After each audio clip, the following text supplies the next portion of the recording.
একটা রুম লাগবে স্যার। কোনো রুম খালি নেই দাদা। অনেক দূর থেকে আসছি স্যার, একটু আপনি দেখে বলুন না। রুম থাকলে তো দিয়েই দিতাম দাদা, কোনো রুম খালিই নেই। এইসব কি বলছেন? যদি আপনি এরকম বলেন তাহলে কি হবে? আপনি এখানে আছেন বলেই অন্য কোথাও যাইনি, সোজা এখানে এসেছি স্যার। আপনি যদি এরকম বলেন তাহলে কি হবে? একটু ম্যানেজ করুন না। সত্যি বলছি দাদা, রুম নেই।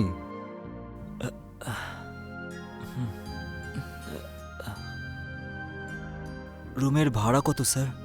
2000 টাকা।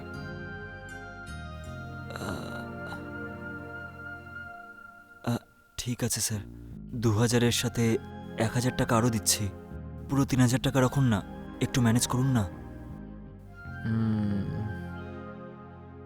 ঠিক আছে, আপনাকে দেখে খারাপ লাগছে আমার। কোনো একটা রুম খালি করে দিচ্ছি আপনাকে।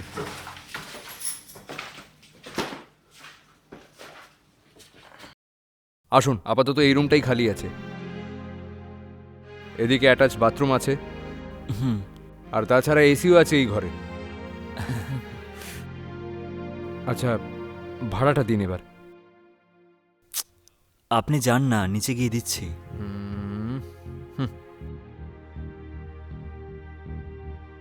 শুনুন, কোনো হ্যাঁ? কিছুর দরকার পড়লে রিসেপশনে ফোন করবেন। ঠিক আছে।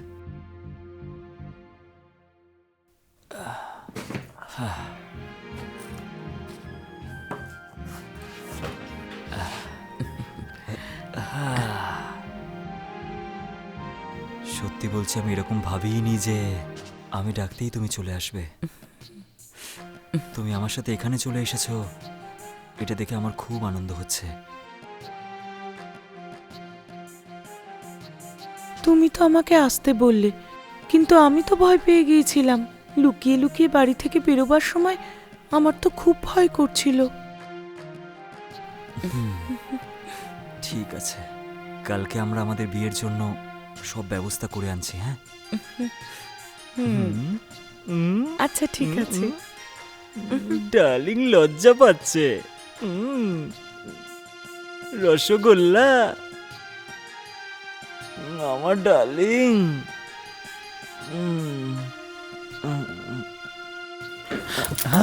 Sorry sorry sir, sorry. আরে, নক করে তো দরজা খুলবেন নাকি? সরি স্যার, এরকম কেউ করে নাকি বলুন তো? আপনাকে ওয়েলকাম ড্রিঙ্কটা দিতে এসেছিলাম স্যার। কত বছর ধরে কাজ করছেন আপনি এখানে? হ্যাঁ, সরি স্যার। মাথায় কি একটু বুদ্ধি নেই নাকি? এরকম ভাবেই সব রুমে ঢোকেন নাকি আপনি? Sorry sir. গেস্টের পারমিশন ছাড়াই আপনি ভেতরে ঢুকে যাচ্ছেন, জিজ্ঞেস করলেই ওয়েলকাম ড্রিঙ্কের বাহানা দিচ্ছেন। নিজের মুখটা দেখো। Sorry sir. আপনার নামে কমপ্লেন করবো ম্যানেজারের কাছে। সরি স্যার, হ্যাঁ। কমপ্লেন করবেন না প্লিজ। ঠিক আছে, দিন।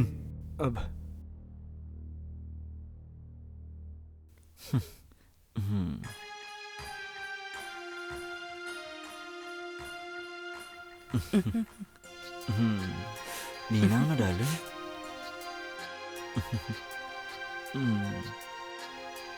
আসো।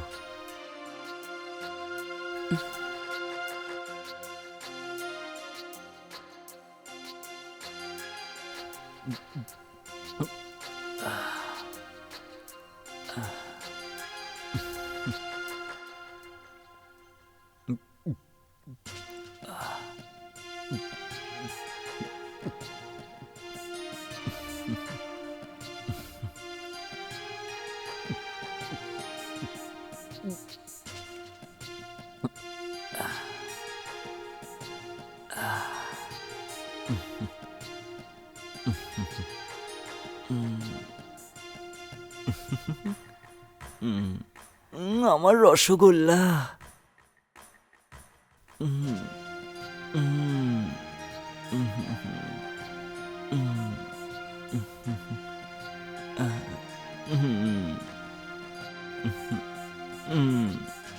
আচ্ছা, একটা কথা বলো, কি খাবার খাবে তুমি বলো তো? পরে খাবো বরং, আমার এখন খিদে পাইনি। হ্যাঁ, এই যদি সঠিক সময় না খাও তাহলে তো শরীরটা খারাপ হয়ে যাবে। হুম, যদি কিছু হয়ে যায় আমি সেটা দেখতে পারবো না। আমি বাইরে গিয়ে তোমার জন্য খাবার নিয়ে আসছি, ঠিক আছে? হুম, ঠিক আছে। উম, আহ।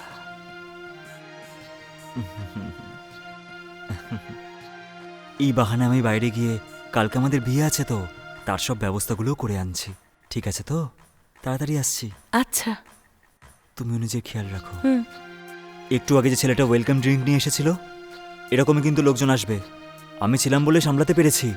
হুম। তুমি একা থাকলে জানি না কি হয়ে যেত। হুম।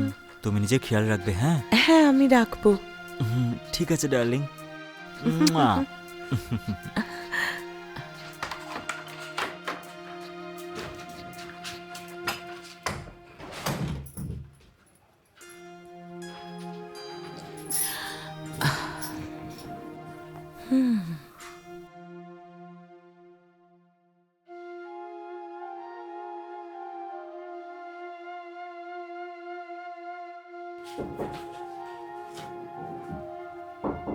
হুম।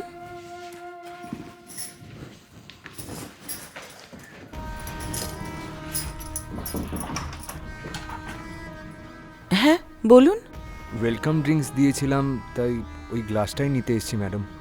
ও, ঠিক আছে, নিয়ে যান। হুম। ম্যাডাম, আপনার সাথে কিছু কথা ছিল। কি কথা আছে?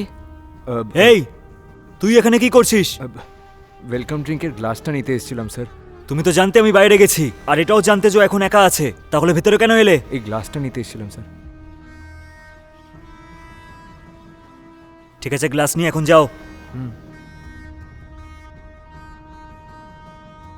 এই, একটু দাঁড়াও। হ্যাঁ, এরপর আর যদি কোনো বাহানা করে রুমের ভেতরে ঢুকবে না। ঠিক আছে স্যার। কোনো কিছু দরকার লাগলে আমাকে বলবে। ঠিক আছে স্যার।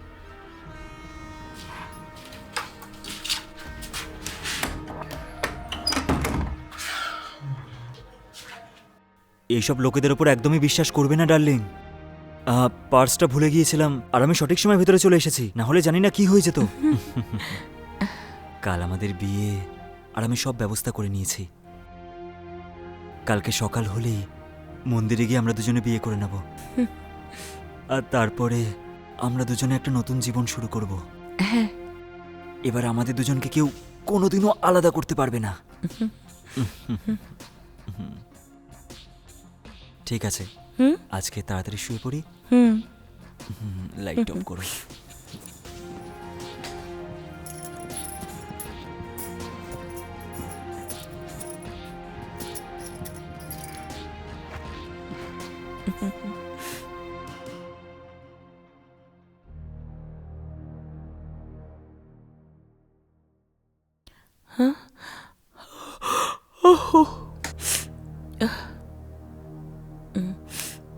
আরে, হ্যাঁ,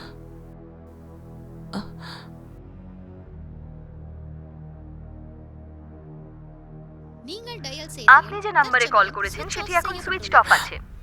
হ্যাঁ, আপনি যে নম্বরে কল করেছেন সেটি এখন সুইচড অফ আছে। এ কি, ওর ফোনটা সুইচ অফ আসছে? কোথায় গেল ও? আপনি যে নম্বরে কল করেছেন সেটি এখন সুইচড অফ আছে। ম্যাডাম, আপনার কি কিছু দরকার? আমায় বলতে পারেন, আমি নিয়ে আসবো।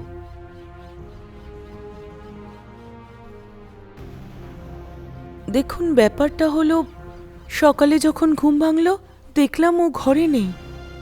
ফোন করাতে বললো ফোন সুইচ অফ। উনি একজন ফ্রড ম্যাডাম।